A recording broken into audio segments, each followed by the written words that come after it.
In the heart of bustling Seoul, where ambition was the currency and success the ultimate prize, lived Han Ji-hoon. At 30, he was the youngest CEO to ever helm one of the nation's leading tech conglomerates. With his jet-black hair, sharp jawline, and piercing dark eyes, he was the very picture of Korean perfection. But beneath the tailored suits and the flawless exterior was a man of cold calculation, a perfectionist who saw the world in spreadsheets and profit margins. Emotion was a variable he couldn't control, so he simply ignored it. His days were a relentless symphony of meetings, deadlines, and strategic takeovers, leaving no room for the messiness of human connection.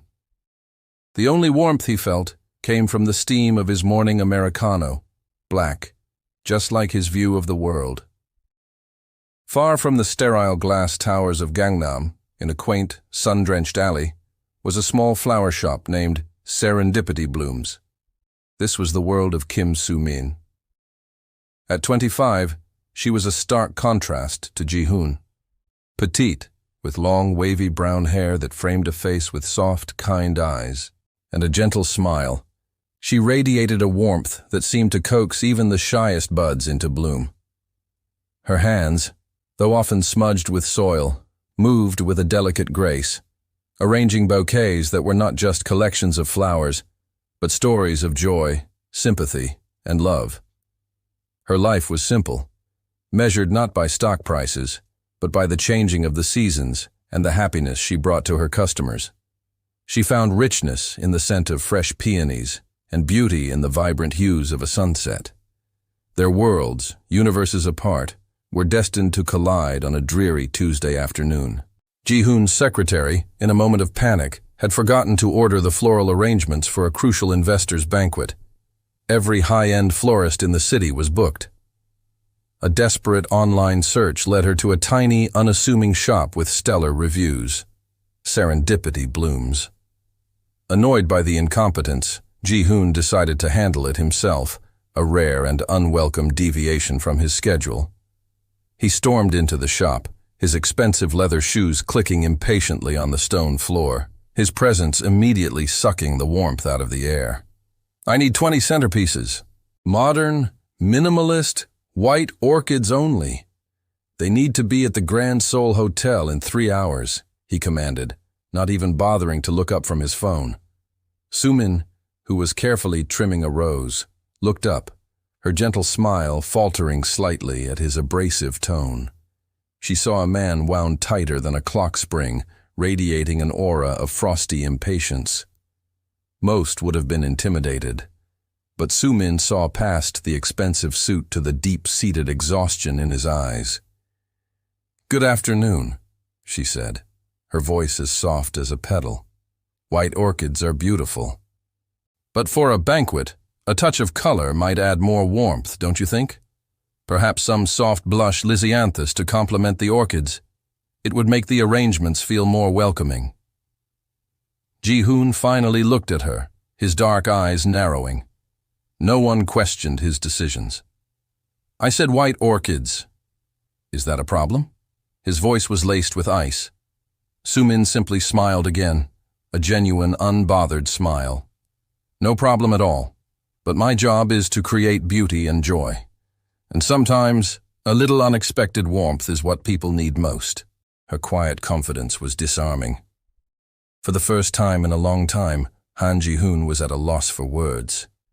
He stared at her, this small woman who spoke of warmth and joy as if they were tangible commodities. "Fine," he clipped, surprised at his own concession. "Do what you think is best. Just don't be late." As Soo-min worked, a quiet miracle unfolded. Ji-hoon, intending to leave immediately, found himself lingering. He watched her hands move with an artistry he couldn't quantify. She hummed a soft tune, her focus absolute. She wasn't just assembling flowers, she was breathing life into them. He watched as she paired the stark white orchids with delicate blush and cream-colored flowers, creating an arrangement that was both elegant and incredibly warm. It was perfect, but a different kind of perfect than he was used to. It wasn't the cold, hard perfection of a flawless algorithm, but the organic, living perfection of nature. An unfamiliar feeling stirred within him, a quiet sense of peace. He, a man who commanded boardrooms and conquered markets, was utterly captivated by a florist in her humble shop. The arrangements were a resounding success.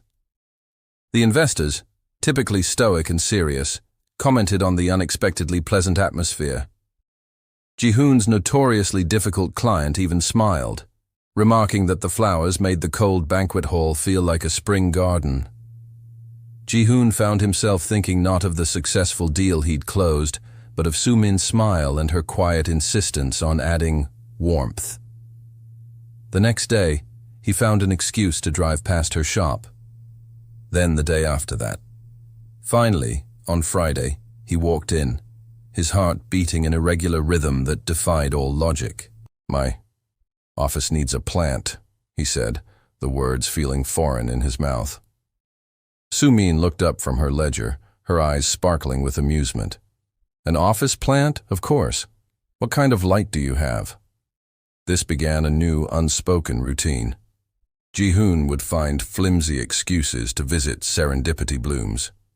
A plant for the lobby, a bouquet for a retiring employee, a single flower for... Well, he never finished that excuse. Each visit, he'd find himself staying longer, listening to her talk about the language of flowers, her stories of the people she met, the small joys she found in her day. He spoke little about his own life, but he listened, truly listened, for the first time in years. Soo-min, in turn, began to see glimpses of the man behind the CEO mask. She saw the flicker of curiosity in his eyes when she explained why sunflowers always face the sun, the hint of a smile when her cat brushed against his leg, the vulnerability he tried so hard to hide. She didn't push or pry. She simply created a safe, warm space for him to just be. One rainy evening, Ji-hoon arrived at the shop just as she was closing, looking more haggard than she had ever seen him. A multi-billion-dollar merger had collapsed at the last minute.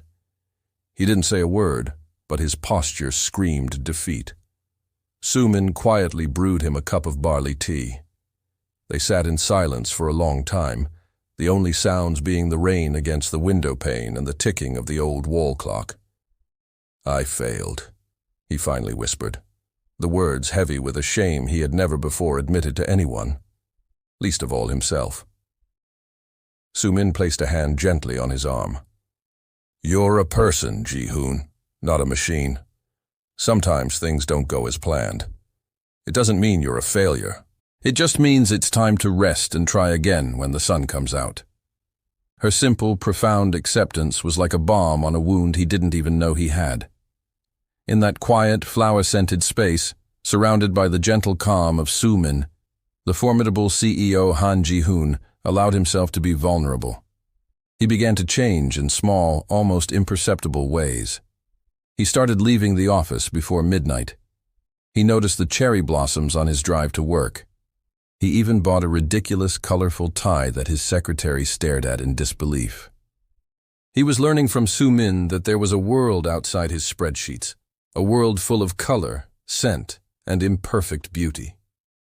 He started bringing her dinner on nights he knew she worked late, and they would eat together amidst the flowers, sharing stories and laughter. Their connection was a slow, burning ember, filled with unspoken tension and a growing, deep-seated affection. He was drawn to her light, her effortless joy, and she was intrigued by the depths she was discovering beneath his icy surface. One sunny Saturday, he took her on a drive out of the city to a place where wildflowers grew freely on the hillsides. It was his first full day off in a decade. As they sat on a blanket, looking out over the vibrant landscape, Ji-hoon felt a sense of contentment that no business deal had ever given him. He looked at Soo-min, her hair catching the golden light of the afternoon sun, her face lit up with pure happiness as she identified the different flowers around them. He realized he wasn't just fond of her, he was falling in love with her. He was falling in love with the world she had shown him. "Soo-min," he began, his voice softer than he'd ever heard it. She turned to him, her warm, almond-shaped eyes meeting his. Thank you, he said simply. For what?